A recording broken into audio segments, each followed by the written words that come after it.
আসসালামু আলাইকুম। কেমন আছেন সবাই? আজ আমরা পানীয় পদার্থের সাথে পরীক্ষা করে দেখব আমরা কি জানতে পারি। আম্মু আমাকে পাথর পায় নাই দেখে ইট ভেঙে একটা ছোট ইট আর একটা বড় ইট ভেঙে দিয়েছে। প্রথমে আমরা এক গ্লাস পানি ভরবো। দেখে রাখবো যে পানি সমান থাকে যাতে।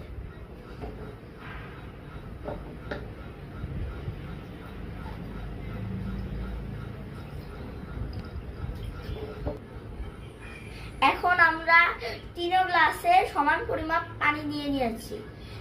এখন আমরা একটা চক, কলম বা রাবার বা মার্কার দিয়ে একটা দাগ দিব পানি সমান।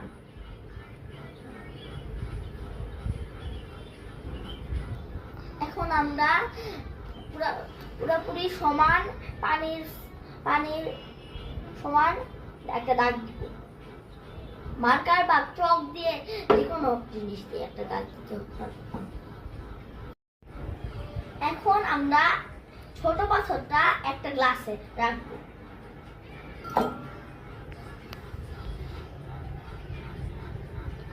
দেখা যাচ্ছে যে মার্কার পাথরটা ফালার সাথে সাথে মার্কারের দাগের চেয়ে বেশি পানি উপরে উঠে গিয়েছে।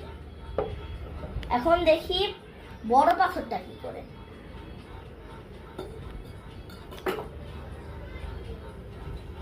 বাহ, বড় পাথরটা এই পাথরের চেয়ে আরো বড় উপরে উঠে গিয়েছে।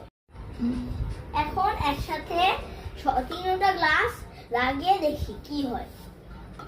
প্রথম গ্লাসের পানিটি যেখানে আমরা পাথর দিইনি ওই গ্লাসের পানি ওই দিকে রয়েছে, আর যে গ্লাসে আমরা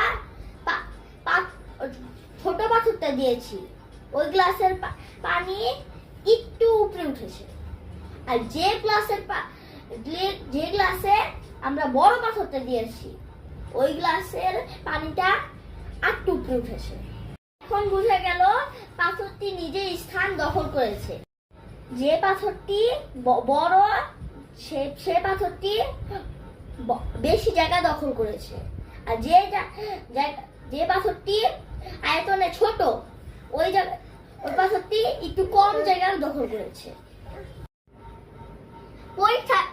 পরীক্ষাতে করে আমি খুব মজা পেয়েছি। সবার